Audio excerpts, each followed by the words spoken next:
Хогон мангасыг уншаад юу ойлгосон блэ? Би юу хогон англи хаа гэдэг юм ойлгосон. Тэгээд эдний уна хоёрлоо хогон мангас бүтээгдээ тэгээд дайрч байгаа нь амар. Тэгээд хог гарч ивэл заавал англиах хэрэгтэй. Тэгээд Англихгүй бол яах юм? англихгүй бол дэлхий хогоор дүүрэн тэгээд хогоор дүүрээд тэгээд амьтад хардаад тэгээд За. амьтад хардаад тэгээд хог хованцаад идэнэ.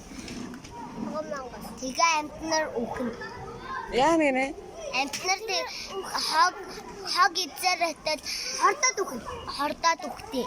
За хичээндээ ойлгосон. Имүүж байхгүй юу? За одоо хүүхдүүд амттангаа эзчээд амттангаа бах хийдэг хэрэгтэй гэдэг ойлгосон. Энэ үлгэр дээр бас тийм юм ойлгосон байлээ. Мөн дээрээс нь өөрийнхөө эзэн амттангийн жихэр цаас хогуудаа хогийн савргаа заавар хийж байгаараа гэдэг ойлгосон. Тэгэхгүй бол одоо хогоо зүгээр л ингээ эзэн амтныхаа хогоо зүгээр л ингээ байгаль дэлхийд хажих юм бол байгаль дэлхийн гондоод муухай болоод тэгээд байгаль дэлхийн бохирч байгаа юм чинь хэрэг өөртөө ингээл цэвэр ингээ хогоо хаяхгүй ингээ хогийн савндаа хийх юм бол агаар нь ингээ цэвэр сайхан бол их чинь нөгөө юм зөндөө амттан манттай юмнууд иддэг учраас нэ гэж нэрсэн.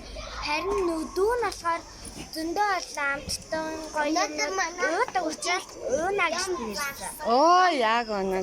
Эхэндээ нь хогийн савнд жичрээд байсан.